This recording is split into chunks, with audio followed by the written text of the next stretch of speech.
¿Qué tal? Pues nuevamente aquí, con ustedes, como había sido anunciado, hoy vamos a hablar sobre, eh, no sé si llamarlo conceptos o propuestas, freudianas para el trabajo analítico, que tiene que ver con la idea de la asociación libre y la atención flotante. Voy a comenzar con la asociación libre.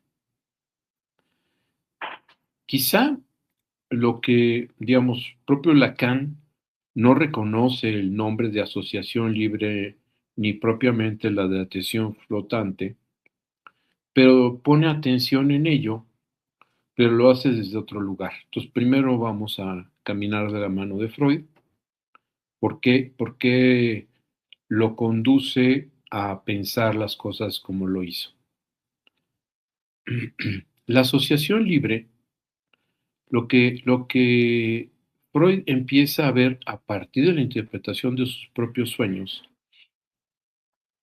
es que cuando quiere de alguna forma interpretar los contenidos que digamos, en la propuesta freudiana son como latentes, este, en lo manifiesto, si lo hace guiado por el yo, si lo hace guiado por el sentido, lo desdibuja del camino.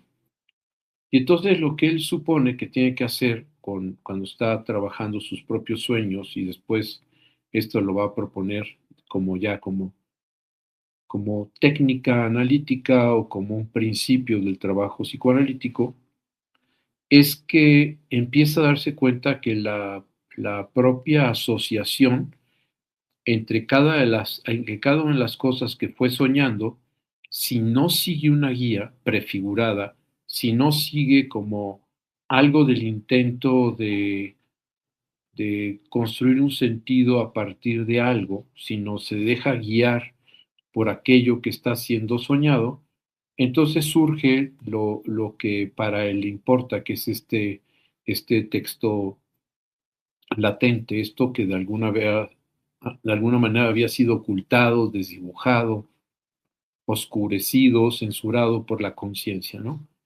Recordando que el inconsciente freudiano es esto que digamos, es esto que perturba la conciencia y entonces es desplazado para que desde este lugar del desplazamiento pues siga buscando maneras de manifestarse, o sea, no queda reprimido como las traducciones aparece, sino simplemente desplazado y entonces aparece todo intento que tiene para poder reaparecer, lo toma, ¿no? Lapsus, sueños, actos fallidos, síntomas. Y en este caso, el tema de el habla en el trabajo que se realiza en un setting analítico, en un encuadre, lo que propone es eso, ¿no? O sea, que se va a ir poco a poco, permitiendo que la persona que está eh, analizando, digamos, como materia prima, como condición de posibilidad, va a empezar a expresar todo lo que va ocurriendo y el chiste de todo esto es que la inteligibilidad de eso que va a ocurrir va a participar el analista. Ya veremos con la atención flotante que no es algo que va a construir, digamos, previamente o no es algo que él va a encontrar como proyectarle sentido. Ya veremos las paradojas y las posibilidades de este sentido de la atención flotante, ¿no? Pero en general, digamos entonces, cuando estamos hablando de la asociación libre, lo que le queda claro a Freud, y será mucho, o sea, quien lo desarrollará con mucha mayor claridad y con mucho mayor profundidad teórica fue Lacan, es que se da cuenta, por ejemplo, Lacan, de que precisamente el yo y la conciencia lo que tiende es a deslegitimar todo aquello que le parece inadecuado, todo aquello que, que no le hace sentido, ¿no? Freud, en el último de sus volúmenes, cuando está hablando de cuestiones de técnica psicoanalítica, hace una cuestión importante para cuando está hablando de lo inconsciente. Y entonces, en ese volumen, habla de un experimento que se realiza con una persona en donde se le, hipnotizada, se le da la sugestión hipnótica de que cuando salga del trance hipnótico, no va a recordar nada de lo ocurrido, no va a recordar la instrucción que se le dio hipnótica, que es la de abrir un paraguas. En ese sentido, entonces, Freud propone que esta persona este, sale del trance hipnótico, pero con la instrucción, y entonces de repente va caminando, está ahí y ve el paraguas y lo abre. Como parte de la instrucción hipnótica es que él no recordara que había sido una instrucción hipnótica que hiciera eso, el hipnotista se acerca y le dice, pero ¿por qué abriste el paraguas? Y esto es lo que es relevante. Él empieza a construir sentido, porque la cuestión es que estrictamente no sabe por qué lo hizo, porque la idea es que hubo una instrucción hipnótica y entonces a partir del influjo de esta instrucción es que él abre el paraguas, pero como no lo puede recordar, entonces cuando le preguntan por qué lo estás haciendo, lo que es interesante es que él la sorpresa la convierte en sentido. Él no puede soportar la idea de decir no sé por qué lo hice, no tengo idea. Entonces lo llena de sentido. Lo que pasa es que quería abrirlo porque quería ver si las varillas del paraguas estaba bien, o se inventa explicaciones. Y eso es precisamente lo que Freud eh, quiere evitar cuando está trabajando con sus pacientes.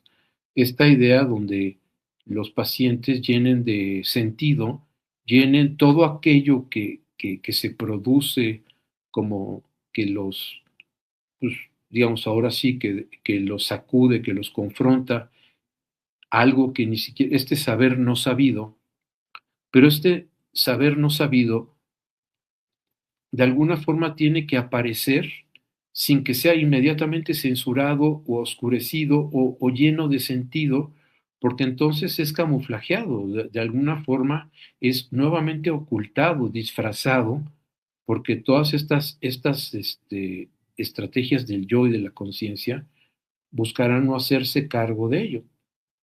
Entonces, en la asociación libre lo que Freud está intentando es que la persona que va a trabajar analíticamente se permita en los sueños, en las asociaciones libres, ir hablando este, de las cosas como se le van ocurriendo. No significa cuando se habla de asociación libre que aquello es un delirio. Simplemente lo que se propone es que no sea guiado aquello que se está hablando por una especie de este, intención, por una especie de direccionalidad consciente sino que lo que se quiere producir es la posibilidad del acceso a aquello que es el contenido manifiesto, ¿no? Recuerden que en Freud todo esto tiene que ver con el inconsciente, lo inconsciente. En Lacan la cosa es un poco más compleja porque Lacan se problematiza cuando Freud advierte que es el yo el que está tergiversando las cosas o mintiéndonos a nosotros mismos solo para pacificarnos, para encontrar sentido, para que no nos, no nos perturbemos, ¿no? Entonces es que pues estaba contando las varillas y la persona queda convencida de que lo hizo por eso y no de que hubo una instrucción hipnótica que lo obligó a hacer eso, ¿no? Esta parte de la propaganda subliminal que se hicieron cientos de investigaciones y en una situación semejante, en donde sabemos que este, la información subliminal fue administrada, digamos, en el cine, en donde, por ejemplo, estaba el, el, la botella de un refresco que coincidía con el cuerpo de una mujer desnuda, y entonces ponían a la mujer desnuda y al frasco. A la mujer desnuda y al frasco, pero era una fotografía este, dentro de todo lo que era el rollo cinematográfico, entonces no era posible de que pudiera ser advertido por la conciencia. No se podía advertir eso por la conciencia. O sea, entonces quedaba esa información, como se dice, de manera subliminal, y la idea es que la gente cuando salía en los recesos de la película iba directamente a la dulcería a pedir ese refresco, ¿no? Porque, y si se le preguntaba, ¿qué quieres? Él decía, este refresco, ¿se te antoja? Sí, es lo que se me antoja. Es posible que hiciera mucho frío y que si realmente se hubiera preguntado qué se le antojaba, hubiera querido una bebida caliente, un té, un café, algo de ese orden. Pero no, venía con la programación que había sido generada por la cuestión de de la publicidad subliminal y entonces se orientaba a partir de eso. En ese sentido, entonces, entendiendo que hay una serie de determinaciones de carácter inconsciente de las que no quiere saber nada la conciencia y que cuando surgen, la conciencia lo que busca es ocultarlas, desdibujarlas, este, transfigurarlas. O sea, hay muchos mecanismos que intentan ocultarlas, incluso cuando son cuestiones muy fuertes, se trata incluso también de los eventos y cosas que ocurrieron en la historia, se habla de los mecanismos de la desmemoria, en donde también la memoria empieza a ocultar una serie de cuestiones, ¿no? Que han ocurrido y que son profundamente devastadoras para la persona y entonces simple y sencillamente las cubre, las eclipsa con alguna serie de cuestiones, pero el asunto está ahí, ocultado, pero eso no significa que haya desaparecido. Y entonces, precisamente en este sentido, sigue perturbando desde el lugar en donde fue desplazado, ¿no? O sea, no es una operación que deje a la conciencia absolutamente libre de conflictos. La mantiene al margen, se mantiene más o menos al salvo, pero no auténticamente libre de esos conflictos. Por eso digo, reaparecen en las llamadas formaciones de compromiso, ¿no? Lapsus, sueños, etc.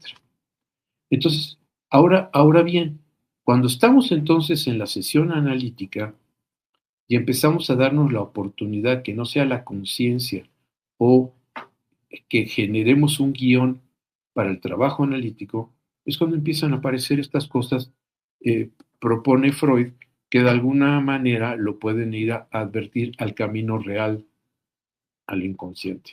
¿De acuerdo? Como decíamos, en Lacan la cosa es un poco más compleja, porque primero Lacan sí hace una diferencia, ya había sido enunciada por Freud cuando está hablando del yo y el ello. Recuerden que esos sistemas del el ello, el yo y el superyo van a ser de alguna forma, que son instancias psíquicas, van a estar de alguna forma localizadas en la llamada primera tópica, inconsciente, preconsciente, consciente. Entonces el yo, para decirlo de alguna manera, va a ser alojado en la inconsciencia, en la preconsciencia, en la conciencia. Entonces podríamos hablar de que hay tres formas en que esa instancia psíquica se despliega, ¿no? Inconsciente, preconsciente, consciente. Lacan quiere enmarcar esencialmente la diferencia que hay entre los planos inconscientes y los planos conscientes, entre lo que es la parte del personaje, personae, máscara, representación, que guía la vida de los hombres desde la conciencia, desde lo que se supone que quiere ser y demás, de aquello que somos en este sentido transitivo y que somos siendo y que puede ser que el yo conciencia se sorprenda de aquello que en realidad somos y que no somos aquello que el yo conciencia, que el yo imaginario le hubiera gustado que fuéramos, porque el yo imaginario está muy guiado por toda una serie de prototipos, estereotipos, arquetipos, y toda esta serie de imaginarios de lo que tendríamos que hacer, dónde tendríamos que encontrar la felicidad, la satisfacción, el crecimiento, el desarrollo. Todo eso son cosas que, para decirlo de alguna forma, el yo construye a partir de sus ideales, ideales que además son tomados de los ideales de los padres, de los ideales de la cultura, de los ideales que en general están por ahí pululando, ¿no? Y que, bueno, finalmente la persona, personae, busca, como decíamos, para pacificarse, para sensibilizarse, para encontrar sentido, hacer su vida siguiendo esos parámetros, esa normatividad. Cuando ese yo que está regido por esos principios, por esa cuestión, Lacan claramente lo pone como del lado del moi, ese yo que puede ser reconocido, que es yo nunca haría tal cosa, yo soy, cuando pasan lista, yo estoy aquí, maestro, ese yo que puede ser supuesto y que puede ser, ¿tú quién eres? Y uno pone una lista de cosas de lo que él supone que es, ¿no? Tan, tan, tan, tan. Cuando aparece el je, lo que Lacan nos muestra es que tiene que ver con los shifters, las marcas. El je tiene que ver con algo que podemos llamar el yo simbólico. Después habla del sujeto de la enunciación y el sujeto del enunciado. Y entonces el sujeto del enunciado, el moi, el yo corro, queda del lado del yo corro. Pero el sujeto de la enunciación es el corro, el siento, esta parte de en dónde estoy, ¿no? Eso va a estar mucho más desarrollado en el seminario 20, ¿no? Por Lacan cuando está hablando precisamente del predicado, cómo actúa el predicado sobre el sujeto, que el sujeto es potencia, potencia de ser en el predicado, en los desplazamientos que eso surjan, ¿no? Ahí es donde Lacan entonces empieza a decir claramente que ese moi desconoce al je. Ese moi, para decirlo de alguna forma, como personaje en el que nos hemos construido, que nos hemos visto en el espejo, que le hemos dado sentido a nuestra vida por decir somos y ponemos la lista de cosas que somos, por las fotografías, mira, este soy yo. Y cuando aparece el Y donde dice, yo soy donde no pienso, soy donde no pienso. Ahí donde pienso es una serie de tareas y cosas en donde no puedo ser. Puede que no sea. Y puede ser también ahí, por ejemplo, y esto nos ayuda a entender lo que estamos hablando, de los que fracasan cuando triunfan. Por ejemplo, si yo estoy siendo guiado por las directrices del moi, del personaje, puede ser que esté arribando una serie de metas que yo me haya propuesto en mi vida y de repente me doy cuenta que en realidad yo no estoy concernido estrictamente en esas metas. He tenido esos logros, pero empiezo a darme cuenta que esos logros era lo que yo quería que mi mamá, mi papá, la sociedad viera, porque eso es lo que yo consideraba el éxito.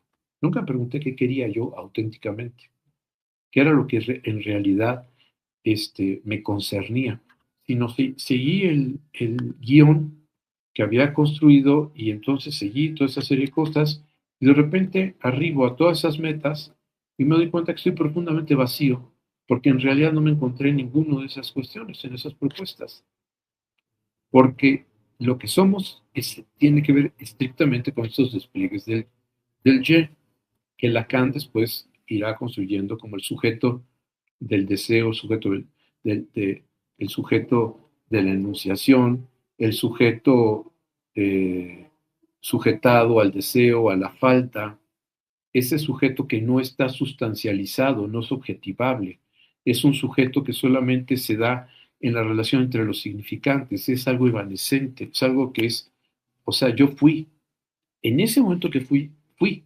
Y entonces eso sí me concierne, me toca y quedo totalmente, digamos, en términos, digamos, de Aristóteles, en mi vida, puede que ahí haya una especie de epifanía y sería una anagnórisis, diría Aristóteles, es decir, de encontrarme en esas circunstancias, en esas cosas, ¿no? Esa anagnórisis. Entonces, ¿qué es lo que pretende la técnica o, digamos, la invitación a la asociación libre? A que no sea un relato guiado por el personaje, que no sea un relato guiado por el moi, que sea un relato en donde pueda haber contradicciones, donde pueda haber sorpresas, donde uno pueda advertir sus propias mentiras.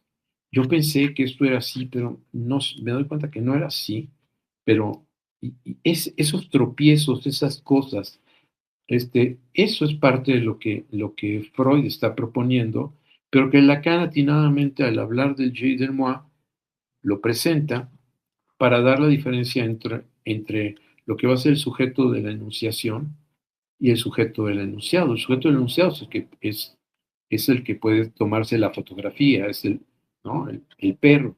El perro corre, ¿no? El perro es el sujeto del enunciado. El correr, esa transitividad tiene que ver con el sujeto de la enunciación, lo que está haciendo, lo que, ¿no?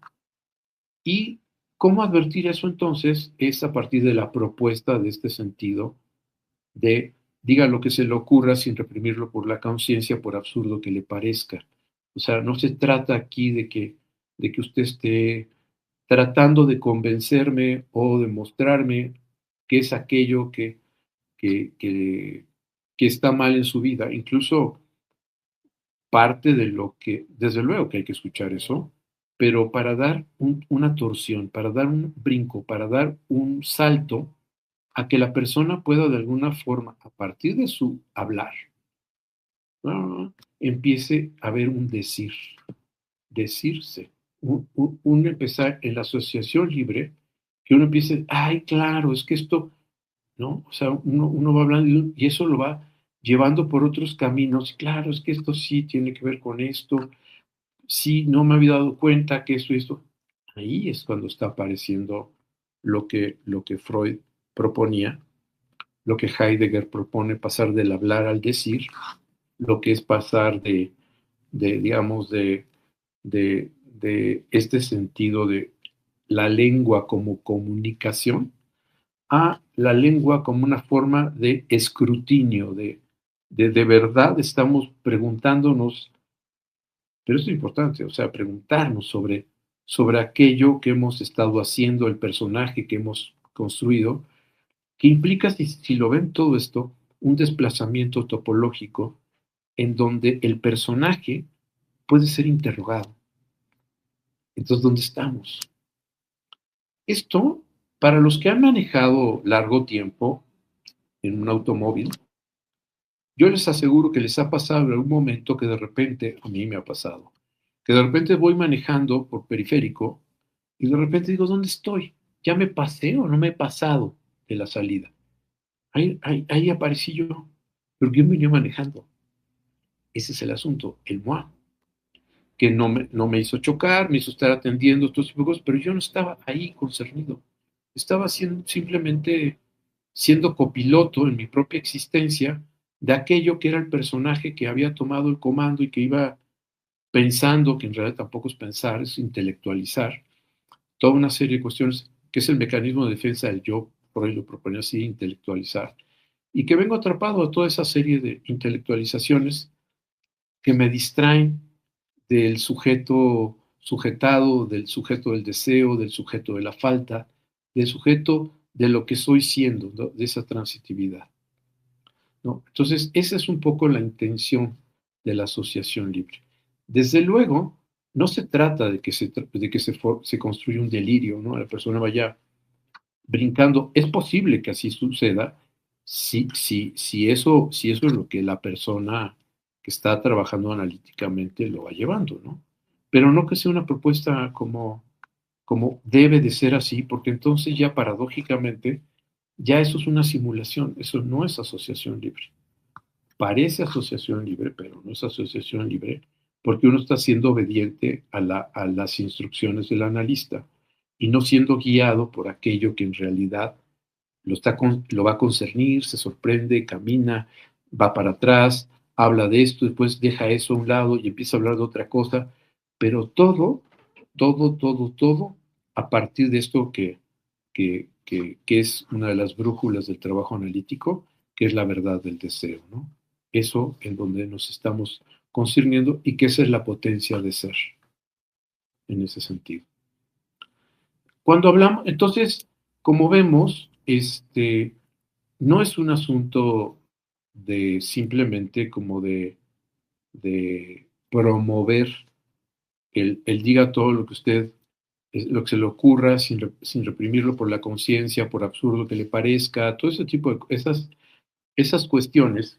Puedo hablar de lapsus, sueños, actos fallidos, lo que piensa, lo que se le ocurrió.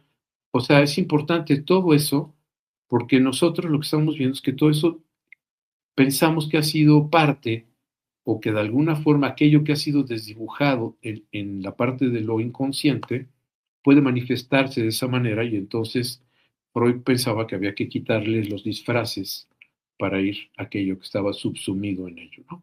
Con Lacan, con la banda de Moebius, no es un asunto así, no hay un contenido manifiesto y uno latente, sino en lo latente está lo manifiesto y en lo manifiesto está lo latente, pero en la banda de Moebius, donde se presenta en un momento, se presenta en otro. Y recuerda que también ese momento en uno, en otro, son tiempos lógicos, no cronológicos, ¿no? Bueno, eso por un lado. Por el otro, habíamos hablado también de lo que era este, la atención flotante.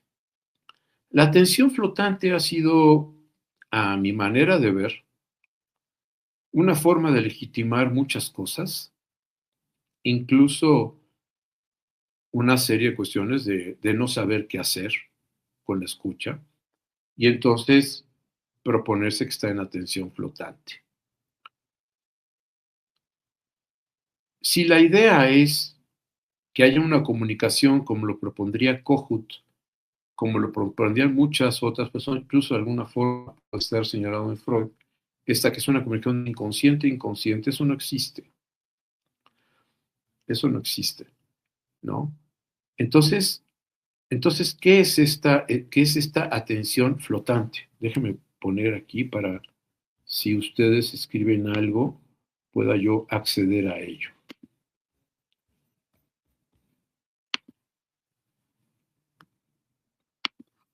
Ahí está, espero que así ya esté. Comentarios, aquí está.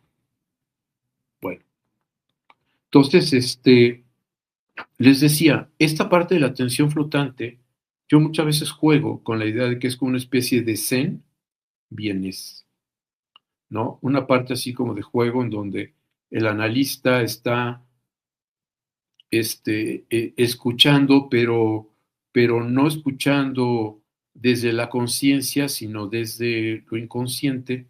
Lo que es importante que ustedes vean es que eso no es posible, no se puede escuchar desde lo inconsciente. Lo inconsciente es un conjunto de operaciones y en Freud de desplazamientos no se puede escuchar desde lo desplazado. O sea, ¿no?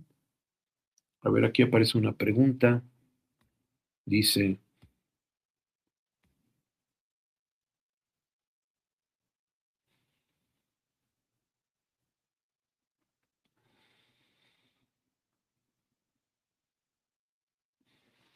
este, Edson González, si pudiera ser más claro con tu pregunta, dice una pregunta, sabemos que la asociación del analizante lo puede llevar a tener rasgos psicóticos.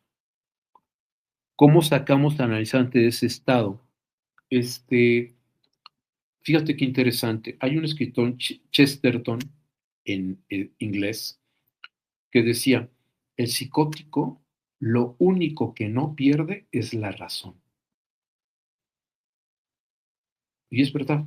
O sea, digamos, esta parte de que está diciendo muchas cosas de forma disparatada y ese tipo de cosas, eso que se produce así, no hay una psicosis.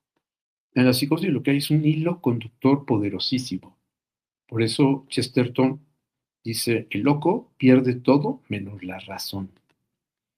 Entonces, todos los delirios son, ahora sí como diría Goya, ¿no? Son los sueños de la razón que producen monstruos, ¿no? Los sueños de la razón producen monstruos. Esos son los delirios. Pero bueno, regresemos a esta parte del Zen vienés. Entonces, la escucha, incluso, no me acuerdo quién, hay un psicoanalista que proponía que era como el tercer oído, ¿no? La atención flotante. El tema es que decir atención flotante, escuchar desde el inconsciente, o sea, son muchas palabras que suenan como wow, pero uno dice, ¿qué es eso? O sea, si los detenemos a pensar, ¿qué es eso? ¿Qué escuchar? ¿Se puede escuchar desde el inconsciente? O si no estamos racionalizando, ¿eso es inconsciente? O si no está, o sea, no lo sé, no sé cómo está, bueno, sí sé cómo está pensado, pero me parece que es claramente, o sea, no sé si una dificultad o una imposibilidad, ¿no? Después también está esta parte donde la atención flotante, yo he visto, lean muchos casos clínicos de muchos psicoanalistas, incluyendo a Freud, que su escucha de atención flotante, casi cada vez que interviene un asunto de celos, envidia, la asociación del analista es que ahí hay algo del orden de un hermano, la envidia, entonces hay una especie de canon interpretativo que opera interpretando lo que el analizante habla, ¿no? O dice.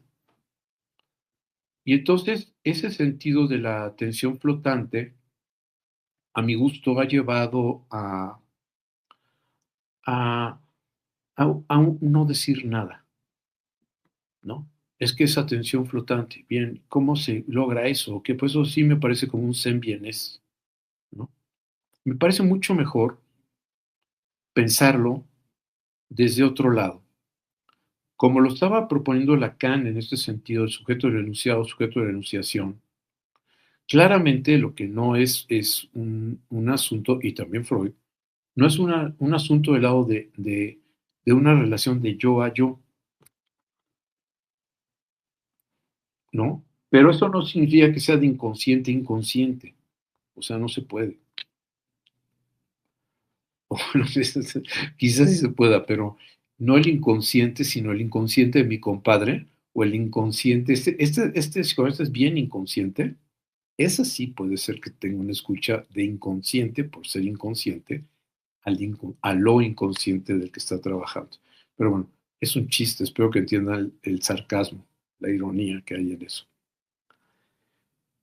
La atención flotante, entonces, en realidad, lo que estamos hablando es, otra vez aparece aquí ya la propuesta en Lacan topológica, que no es estar escuchando del lado del yo, del yo moi, del lado del personaje, sino de los resortes que lo invitan, que lo hacen hacer lo que hacen, a escudriñar las fracturas que hay en su conciencia, en su sentido, en esta parte o sea, no se trata de estar como repitiendo palabras para que se, ahora sí que pierda el sentido y se ponga, ahí sí, como lo estaban preguntando, como a delirar o algo semejante, ¿no? No, no, no, no. La escucha entonces en este sentido sí tiene que ver, o sea, lo dices del seminario 1, Lacan, 1953, cuando dice, la escucha determina al que está hablando, pero estamos hablando de una escucha activa, no de una escucha. Antes era una escucha silente. Antes los analistas trabajaban con la idea de que, de que, de que la escucha era hacernos el muerto, era la escucha del lado del muerto. Pero del muerto, como lo entendían, es como el muerto, pero el muerto no sé si han visto las suertes de ciertos perros entrenados que dicen, hazte el muerto y se acuesta con las patitas para arriba. Un poco así hacían los analistas. Hazte el muerto. Entonces hacía así, se hacía el muerto y entonces estaba callado. En realidad porque no sabía qué decir, no sabía qué escuchar, estaba así, simplemente siguiendo instrucciones como el perrito, ¿no? Hacerse el muerto. Pero en realidad el tema no es el silencio es condición necesaria para que alguien hable, ¿no? Un poco como cualquier compositor de música busca tener silencio para poder componer, para que eso que está ahí no lo perturbe. Eso es un poco la operación del silencio, la condición de posibilidad para que eso ocurra, pero no es como una instrucción de tú quedas callado porque estás haciéndote el muerto, ¿no? La escucha analítica, ese es el acto analítico por excelencia. Por eso es un acto que no tiene motilidad, no hay movimiento. Pero la escucha es una escucha activa, en donde en la escucha uno puede, de alguna forma, viendo esta diferencia entre el moi y el je, esta parte donde está el sujeto del enunciado y el sujeto de la enunciación, no sé, o sea, estar ahí, estar interrogando, planteando, problematizando, toda esta serie de cuestiones cuando aparecen las medallas, ¿no? Cuando aparecen los éxitos, cuando aparece todo este tipo de cosas, y decir, bueno, ¿y usted en dónde estaba en todo eso? O sea, ¿se sintió bien con eso? O sea, ¿usted se sintió bien o se sintió aliviado solamente por haber obtenido esos galardones, esas circunstancias? Entonces, esa escucha es lo que le va a dar a la persona que está trabajando analíticamente la posibilidad de saber qué dijo. Pero no sé si saber, pero de alguna forma ser confrontado con lo dicho, que eso tenga lugar, eso es mejor, que eso tenga lugar en lo que él está hablando, para que eso pueda tener ecos, pueda tener resonancias, e incluso, esto que hablábamos con la asociación libre, que lo lleve a otra serie de cuestiones que no tenía prefiguradas.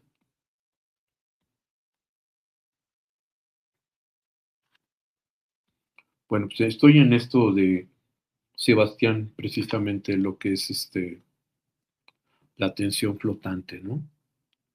Entonces, la escucha analítica, lo que tiene que ver con una escucha activa, o sea, incluso, por ejemplo, si estamos escuchando un concierto, no estamos como plantas así,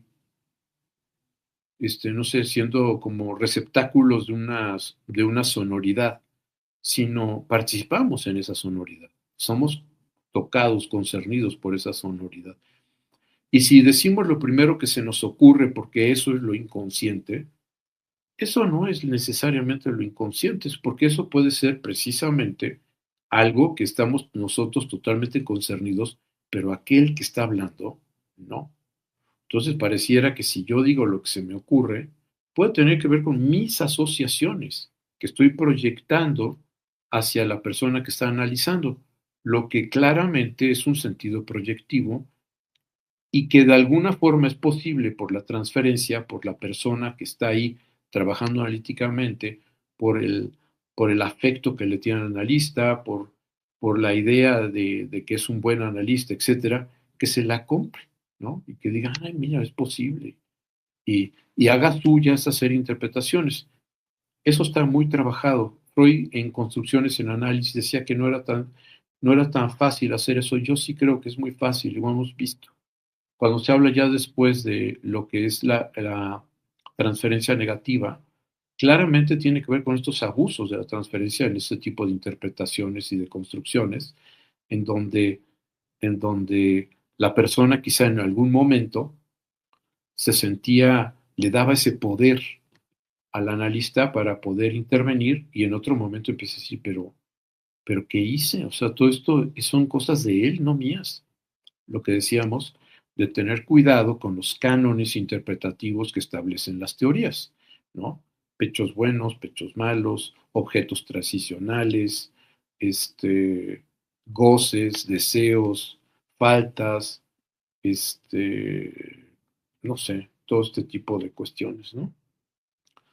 que me parece como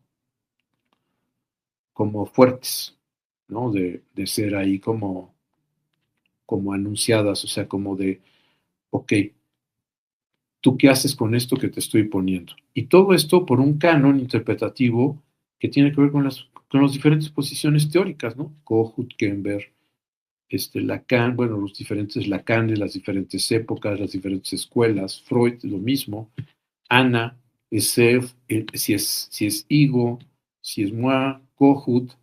Entonces, me parece importante eso, como darnos cuenta que hay un margen poderoso de, de operación de la subjetividad del analista en la escucha y que es imposible que ese margen desaparezca, ni siquiera con el trabajo analítico del analista.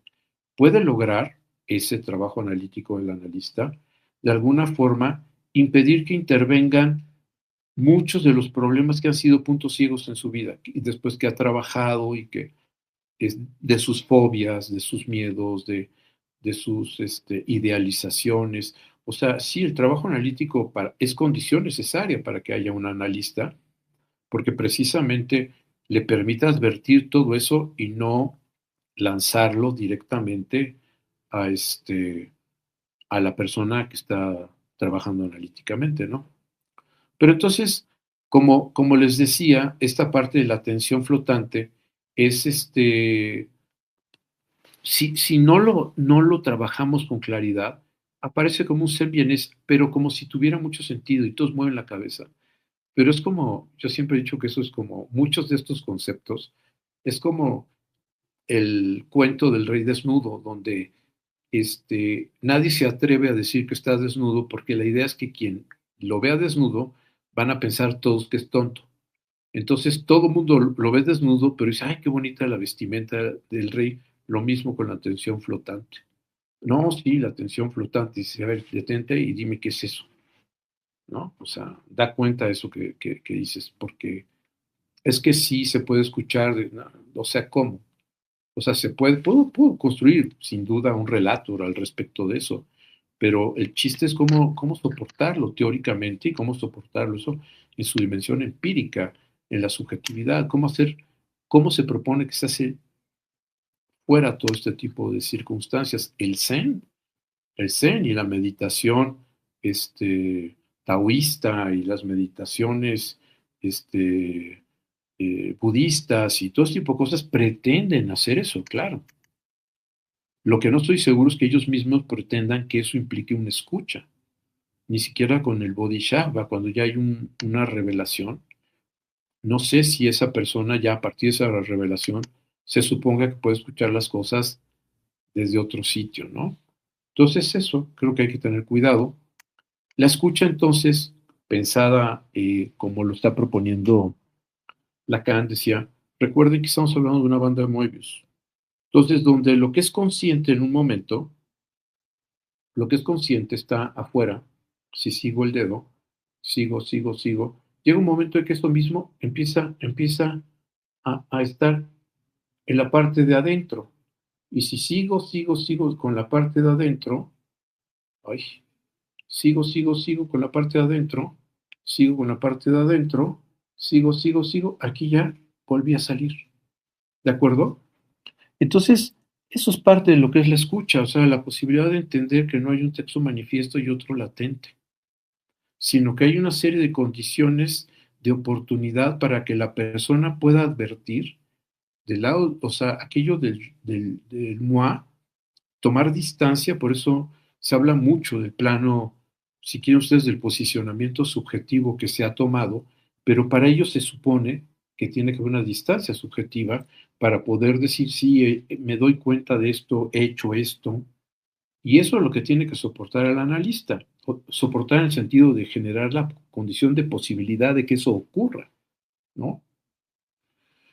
Y es ahí donde la escucha activa, una escucha que de alguna forma está generando esa posibilidad que la persona pueda empezar a advertir de que quizá no es lo que imaginaba, de que quizá empieza a darse cuenta que allá hay una serie de resortes de carácter inconsciente que lo han llevado a hacer cosas que antes desestimaba, no veía, no entendía, no le daba un lugar, pero que ahora se empieza a dar cuenta que sí. ¿Por qué le da ese lugar? Por sus tropiezos, por los golpes, por el malestar, por la incomodidad. Eso lo ayuda a empezar a decir, sí, me doy cuenta que esto que no hice me lleva a esto.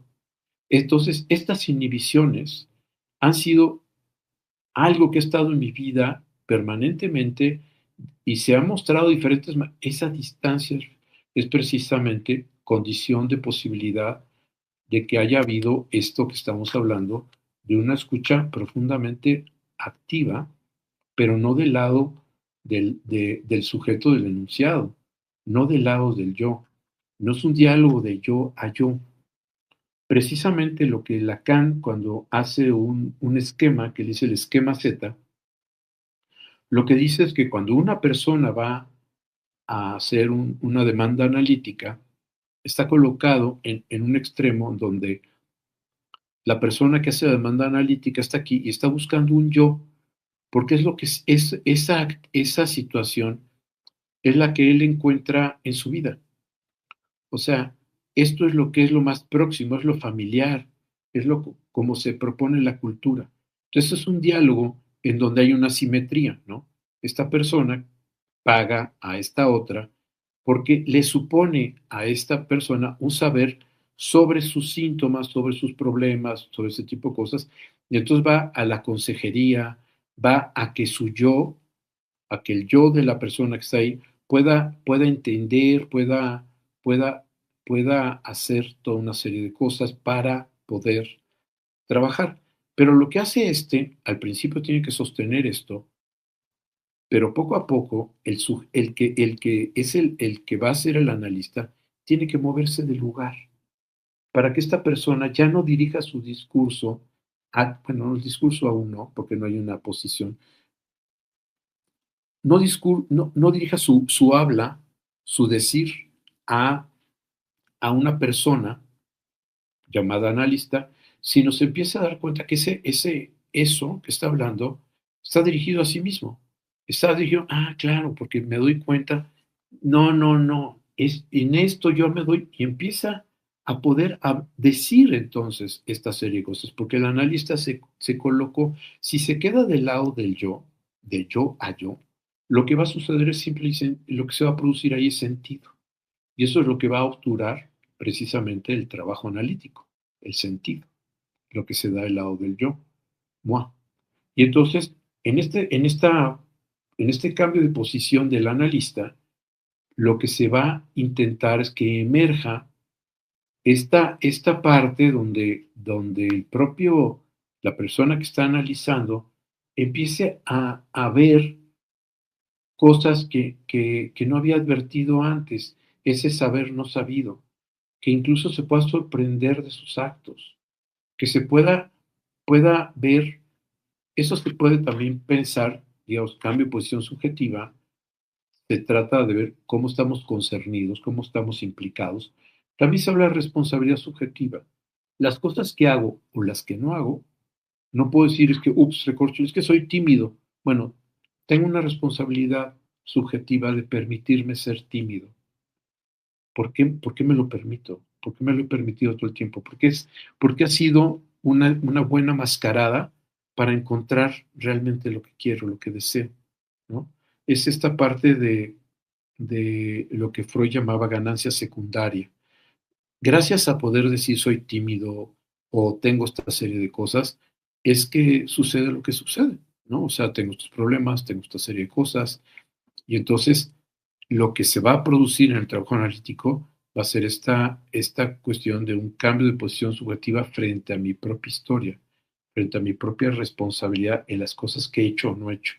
Y entendiendo responsabilidad no del lado de la conciencia, no del lado del yo, sino como es la etimología, responder con habilidad, hay donde no lo hicimos o sí lo hicimos, o donde incluso el síntoma o la inhibición o la angustia o todo ese tipo de cuestiones, los sueños, de alguna forma son mecanismos que están condensando toda esta serie de situaciones y que el chiste del trabajo analítico es ponerlos al servicio, el analista, de aquel que está analizando.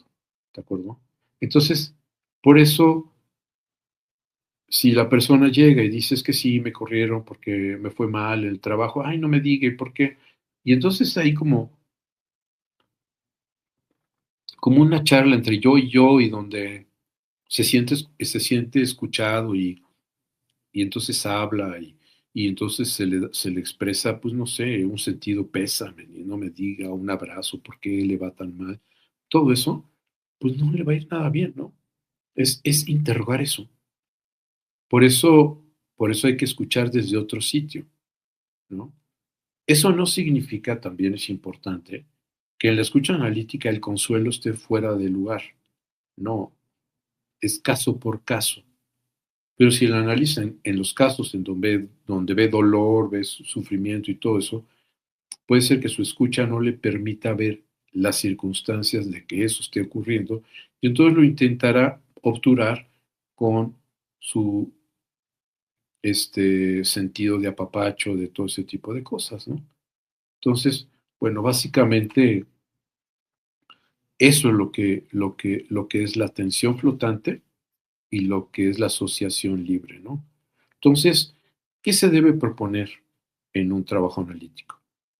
Como asociación libre, entender simple y sencillamente liberar el decir de las personas que están trabajando analítico, de una meta, de un objetivo, de una especie de que se dé la oportunidad de que lo que se está produciendo ahí le pueda dar lugar a él, esta persona, ¿no?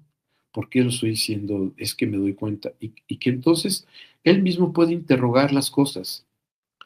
Como lo planteo yo en muchas ocasiones, es por ejemplo, cuando trabajo, por ejemplo, con alguna persona con sus sueños, o sea, no le digo, bueno, dígame sus sueños, pero tenga la técnica de asociación libre. No. Lo que digo, ¿usted soñó eso? Entonces está el relato del sueño. Entonces la pregunta es, vamos a suponer que ese relato del sueño fuera una película. Vamos a pensar, esa película se exhibió para que la viera quién, usted. Entonces usted es el único espectador de esa película. Bien, ahora bien, ¿quién es el director de esa película? Usted. Okay. ¿Quién hizo el casting de personajes tipo cosas? Usted. ¿Quién hizo la búsqueda del set, los lugares para que apareciera ese sueño? Usted. ¿Quién es el que hizo el guión de lo que va a decir cada uno de los personajes que aparecieron en el sueño? Usted.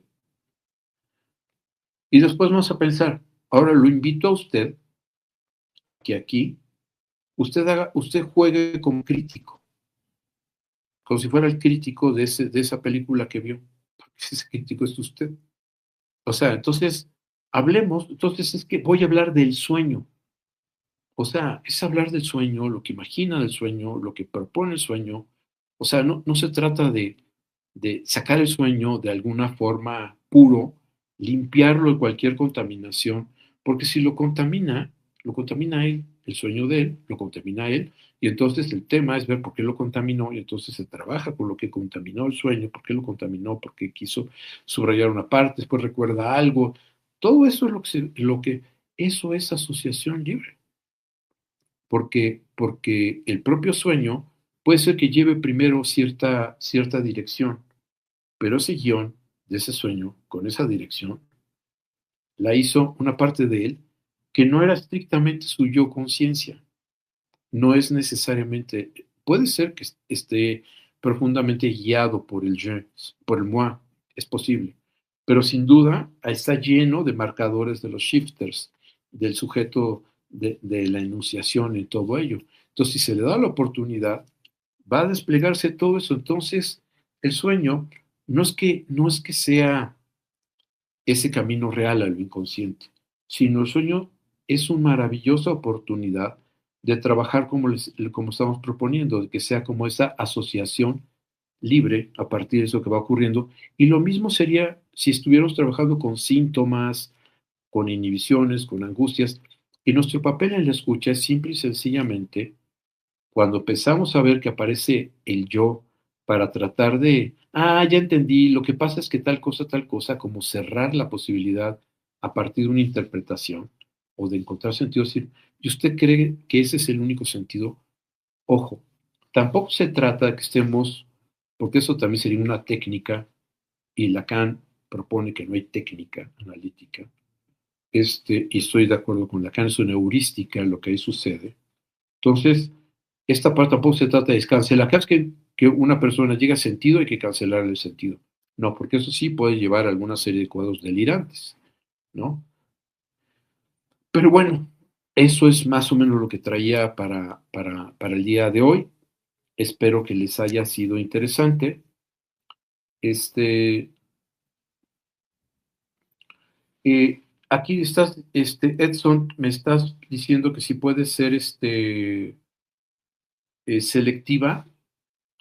Selectiva, sí, en la medida en que renuncies a establecer este blandir espadas con la persona que está trabajando analíticamente.